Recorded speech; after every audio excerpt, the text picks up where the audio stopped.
Boa noite. Como muitos de vocês sabem, eu cheguei com minha família em Paulo Afonso há menos de 2 anos. Quando eu cheguei aqui, não sabia onde ficavam as coisas, os lugares.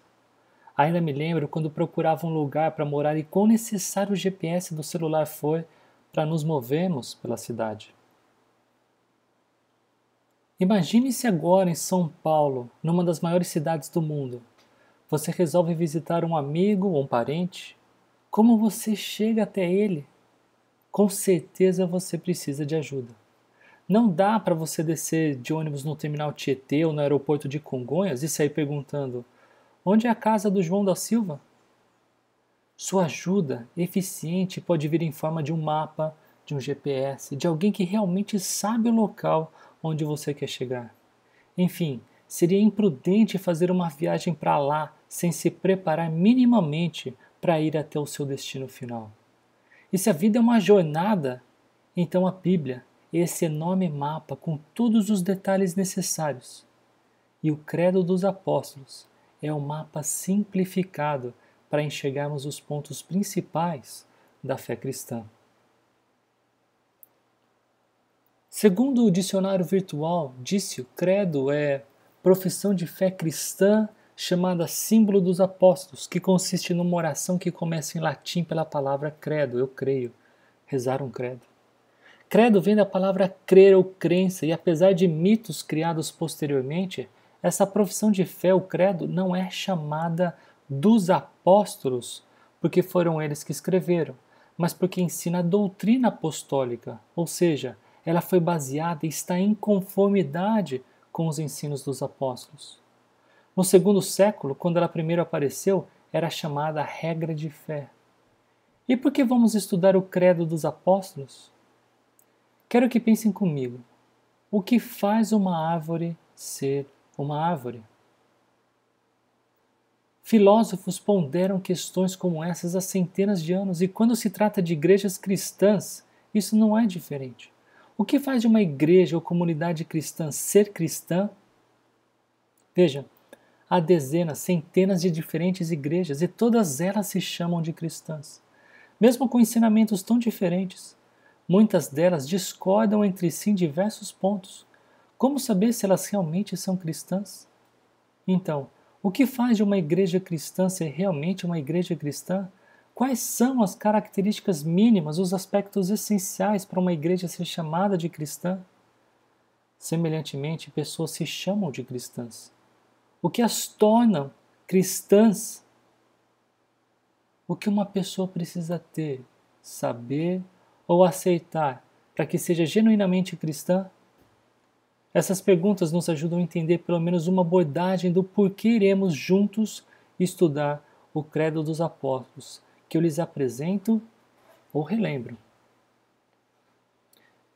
Creio em Deus Pai Todo-Poderoso, Criador do céu e da terra, e em Jesus Cristo, seu único Filho, nosso Senhor, o qual foi concebido por obra do Espírito Santo, nasceu da Virgem Maria, padeceu sob o poder de Pôncio Pilatos, foi crucificado, morto e sepultado, ressurgiu dos mortos ao terceiro dia, subiu ao céu, está sentado à direita de Deus Pai Todo-Poderoso, donde há de vir para julgar os vivos e os mortos. Creio no Espírito Santo, na Santa Igreja Católica, na comunhão dos santos, na remissão dos pecados, na ressurreição do corpo, na vida eterna. Amém. Vamos orar. Senhor, que essa seja uma oportunidade para olharmos para aquilo que é essencial da fé cristã, aquilo que foi escrito há tantos séculos e pode nortear a nossa crença ou apresentar aquilo que devemos saber e confiar, Pai. Além disso, proclamar para que as pessoas também aceitem essa mensagem, a mensagem do Evangelho, e como nós sejam participantes das bênçãos que o Senhor tem nos dado. Eu oro em nome de Jesus. Amém.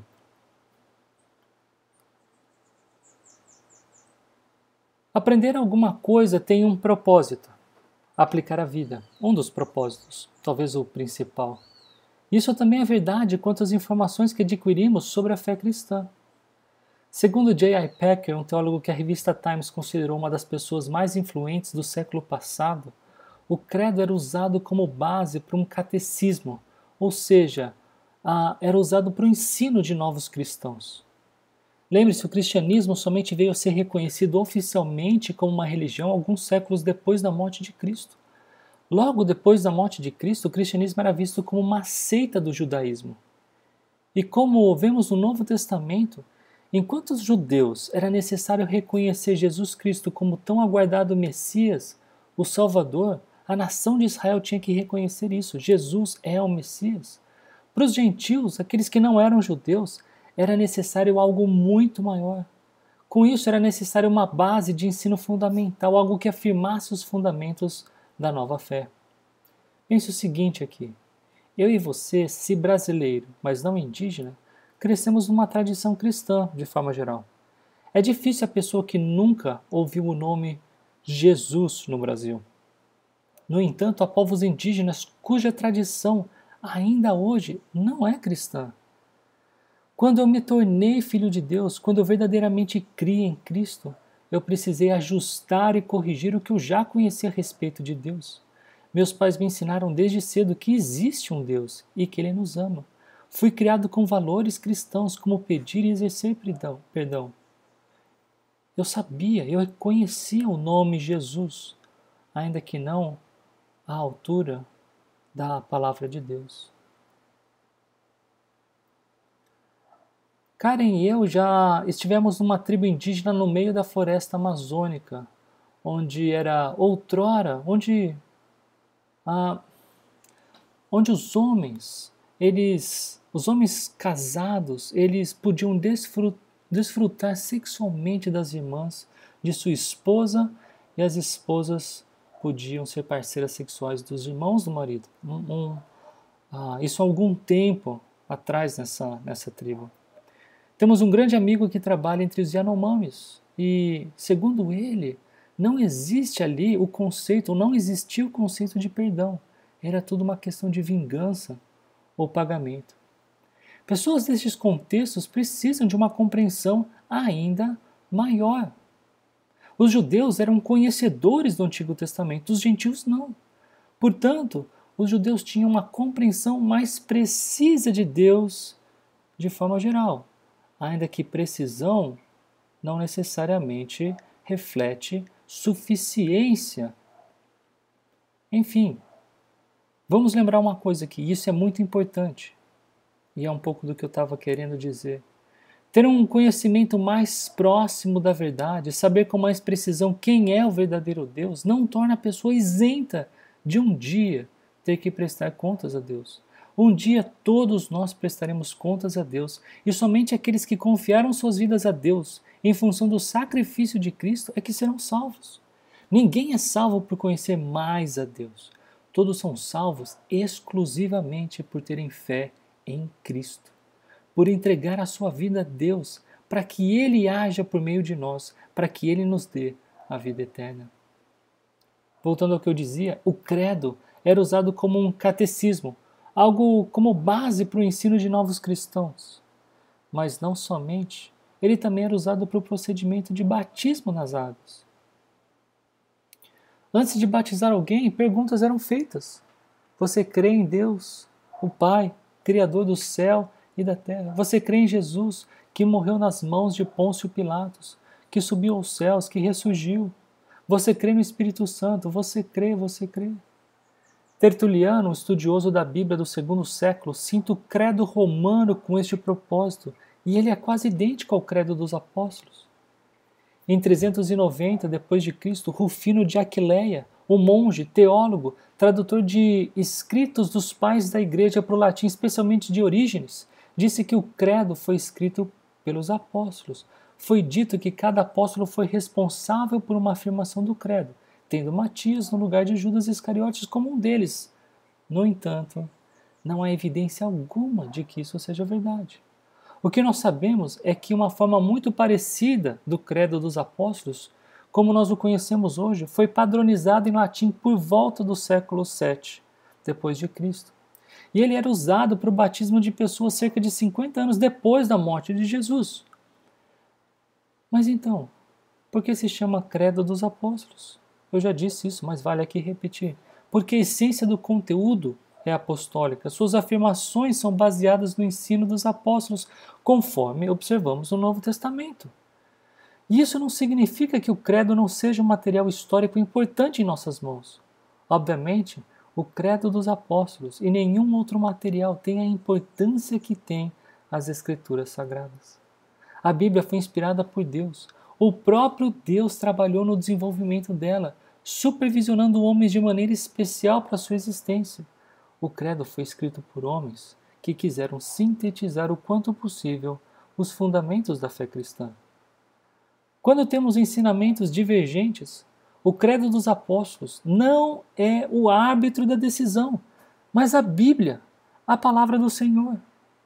Basílio, que foi eleito bispo na igreja de Cesareia em 370 d.C., disse: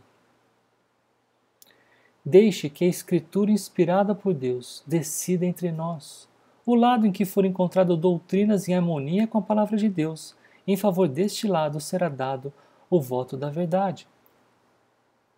Sendo assim, uma pergunta muito natural é: então, qual a necessidade do credo? Não seria suficiente preservar a palavra de Deus? Entendam que a igreja sempre sofreu ataques de falsos mestres, de falsos professores.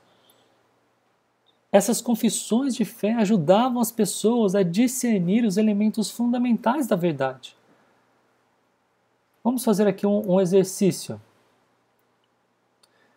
Veja só no slide as várias afirmações. Qual delas representa a verdade bíblica sobre a salvação? Eu vou ler para vocês elas. Seguindo o caminho das 8 vidas, então alcançamos o Nirvana. Pela recompensa da escolha entre o bem e o mal. Pela prática da caridade material e espiritual como meio de evolução. Obedecendo a Cristo e a torre de vigia. Fazendo boas obras e seguindo os preceitos da Igreja Móvel. Crendo em Jesus Cristo de acordo com a Bíblia, ou de acordo com a Bíblia, como a Bíblia apresenta. Obediência à lei e aos mandamentos. O mau karma tem que ser compensado com o bom karma na outra reencarnação para atingir a deidade. O equilíbrio entre as boas e más obras determina o destino eterno no paraíso ou no inferno. Dessas, obviamente, somente uma, crendo em Jesus Cristo de acordo com a Bíblia apresenta. Agora, vocês sabem nomear os outros aqui, as outras afirmações? Dá uma olhada. Budismo, zoroatrismo, astrismo, umbanda, os testemunhas de Jeová, mormonismo, judaísmo, nova era, islamismo e aqui o cristianismo bíblico. Por fim, também muito importante, vocês saberiam dizer o porquê das outras estarem erradas?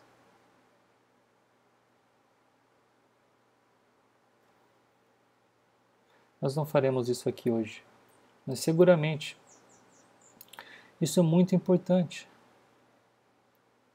Isso nos ajuda a nos protegermos contra os ensinos falsos, a nos basearmos na verdade para entender o que realmente deve ser aplicado em nossas vidas. Então, qual a necessidade do credo? Além dos ataques dos falsos mestres, dos ebionitas, Elshai, Nicolau, Cerinto, os gnósticos, Ário, Montano, Prisciliano, Pelágio e outros, muitas pessoas eram analfabetas e trabalhar com confissões que resumiam as doutrinas essenciais da igreja era um facilitador para aqueles que não podiam ler a Bíblia. Aliás, a Bíblia nem estava disponível como está hoje em dia, cada um com a sua, muitas versões num só celular. Veja a mão de vocês, vários aqui com aplicativos. Basta um clique e você escolhe a versão que você quer. O alvo era e é para que as pessoas da igreja não fossem e sejam enganadas por falsos ensinos. Eu, semelhantemente, estou propondo este estudo para que saibamos avaliar os elementos fundamentais da fé cristã e se o que cremos é coerente com a palavra de Deus. Outra coisa muito importante é se notar a se notar é que o credo dos apóstolos não está aqui somando, não está adicionando ao conteúdo da Bíblia, mas sim extraindo da Bíblia as suas afirmações. De outra forma, eu já havia dito isso, mas mais uma vez, e a terceira vez, eu queria que isso ficasse bem claro. Agostinho foi quem disse que os ensinamentos centrais da fé cristã estão espalhados pela Bíblia.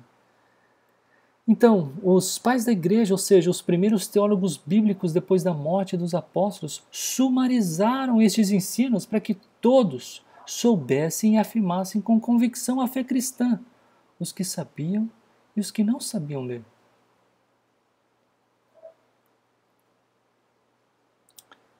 Queridos, eu precisava fazer essa longa introdução para lhe convencer, ou pelo menos demonstrar o porquê, por qual razão nós decidimos estudar o Credo dos Apóstolos.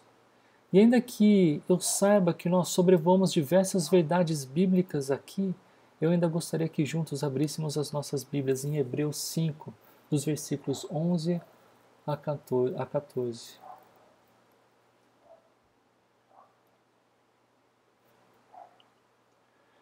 Diz assim: quanto a isso, temos muito que dizer, coisas difíceis de explicar, porque vocês se tornaram lentos para aprender.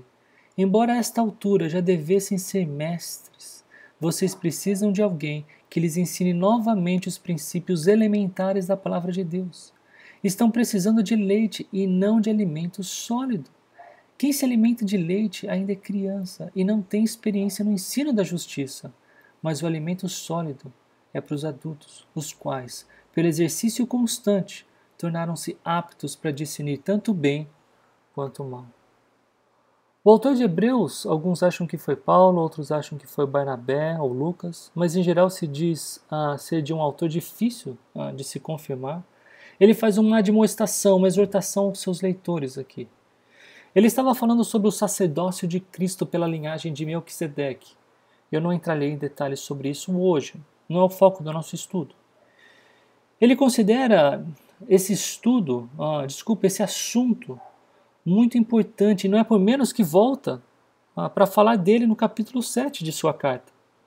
Aqui ele chama a atenção dos seus leitores porque eles se tornaram preguiçosos, lentos para aprender. Para o autor, isso torna a tarefa de ensiná-los difícil. Quem aqui de vocês já teve a oportunidade de ensinar pessoas que não estão a fim de aprender?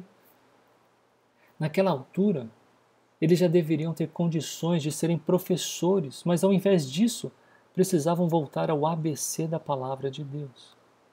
Eu chamei de ABC da Palavra de Deus, mas o autor de Hebreus chamou de princípios elementares da Palavra de Deus. Em Hebreus 6.1 ele diz ensinos elementares a respeito de Cristo.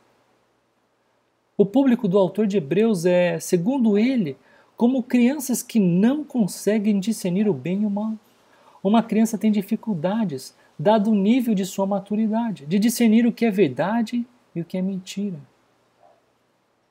Nós estamos num grupo com pessoas que são há muito tempo crentes no Senhor Jesus. Nesse ano eu fiz 20 anos que me tornei filho de Deus, quando criei no nome de Jesus e fui adotado pelo Pai. Ao observar a palavra de Deus, percebo que eu sou alguém que deve estar se alimentando de comida sólida e não de leite, como uma criança.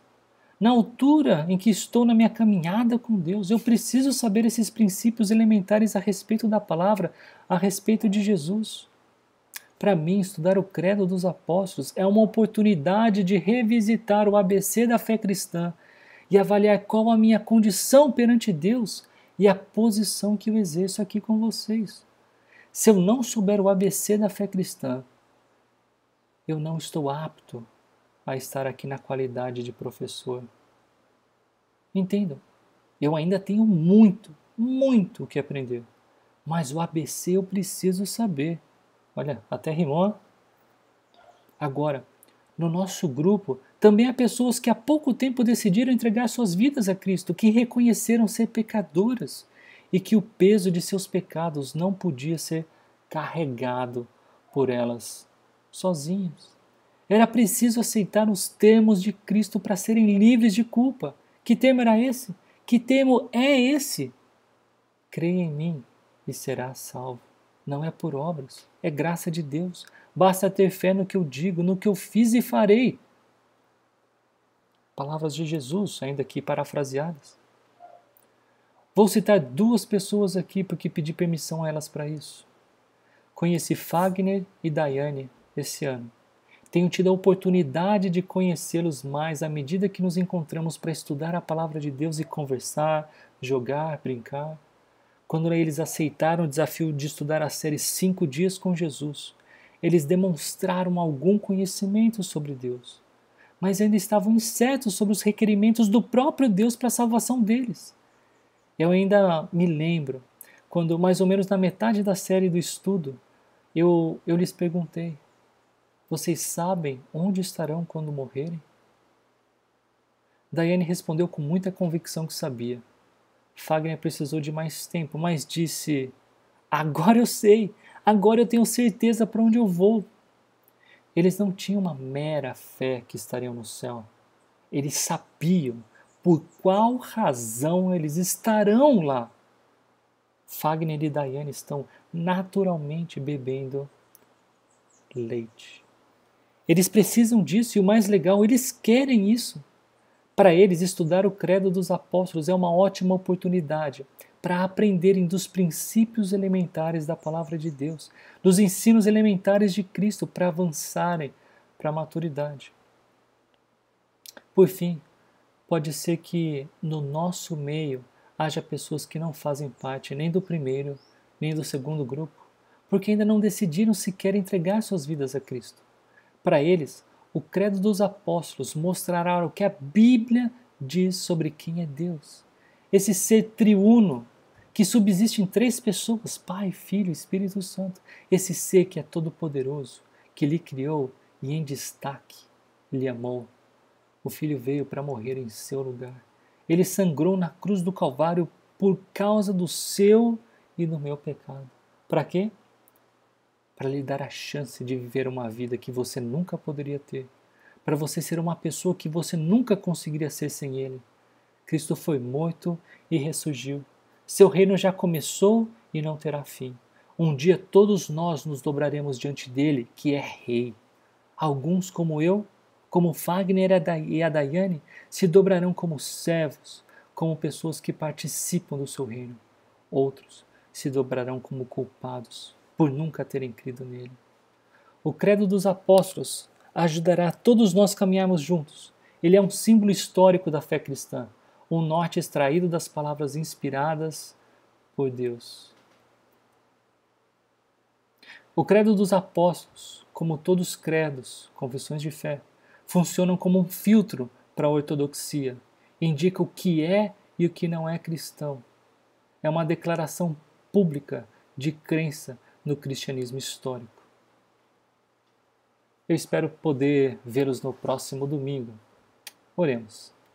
Senhor, obrigado. Obrigado pela oportunidade de juntos desfrutarmos dessas verdades, dessa história, dessa confissão de fé que há séculos foi escrita e pode nos ajudar a entendermos os pontos principais da fé cristã.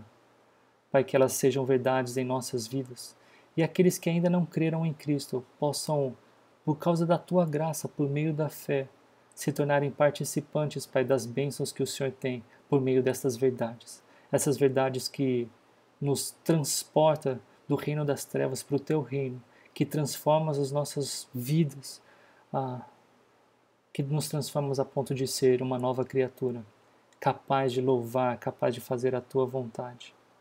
Senhor, dependemos de Ti. Eu oro assim em nome de Jesus. Amém.